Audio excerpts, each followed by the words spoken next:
Chapter 28. She was the type to make men fall in love with her at first sight. Thus, she was shocked to learn that Dustin had forgotten about her after just one night. Was her presence so insignificant? You do look familiar. I think I've seen you somewhere. Dustin tried to dig through his memories. Yesterday, at the hospital. You treated my grandfather. Do you remember now? The girl uttered through gritted teeth. Oh. You're Natasha's sister, Roth. Am I right? Who the hell are you calling Roth? My name is Ruth. Ruth Harmon. Ruth nearly exploded out of exasperation. She wanted to step on the gas pedal and run Dustin over with her car. All this time, she'd never been treated this way. How insulting. I'm sorry. Ms. Ruth, are you looking for me for some reason? Dustin quickly changed the topic. Of course. Why would I be here otherwise? Ruth rolled her eyes and ordered, hurry up and get in the car. Natasha has fallen sick and is demanding to see you. What happened to her? How would I know? You're the doctor. You should go and find out. Now, get in. Ruth ordered in an unfriendly tone. Helplessly, Dustin got into the car and then left under the jealous gaze of the passersby.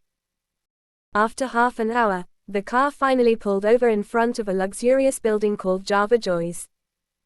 The place boasted a large backyard, which not only had hot springs but also a garden and a swimming pool. Meanwhile, the main entrance was guarded by security 24/7. Follow me. Upon getting out of the car, Ruth led the way, and they hurriedly made it to a bedroom. At this moment, inside the private bathroom was Natasha, who was dressed in a business suit while she soaked in a bathtub full of ice cubes. Her face was flushed, her gaze blurry, and her breathing was labored. As her chest rose and fell, it caused ripples in the water. Ms. Harmon, what happened to you?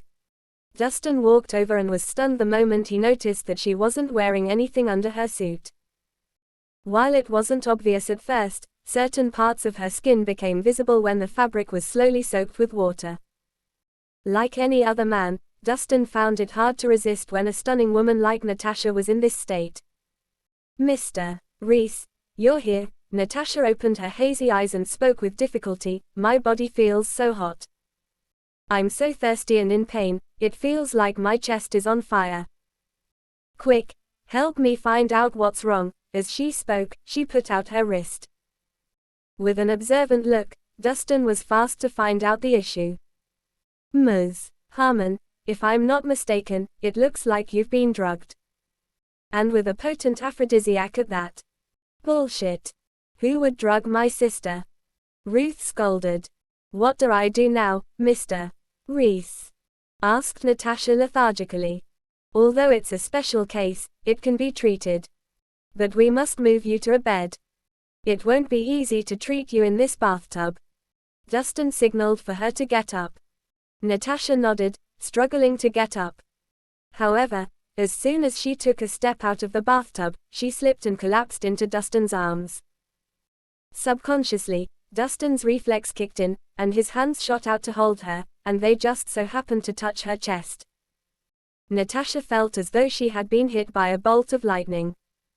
At that moment, both of them froze in place. Dustin's mind was blank, but Natasha's expression was agitated.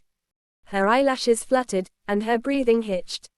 The fire inside her had only gotten bigger.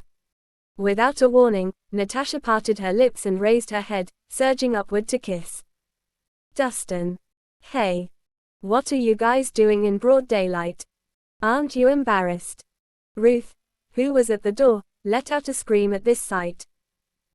She covered her face with her hand, but her curious eyes couldn't help peeking through her fingers, and she watched the two of them kiss intimately.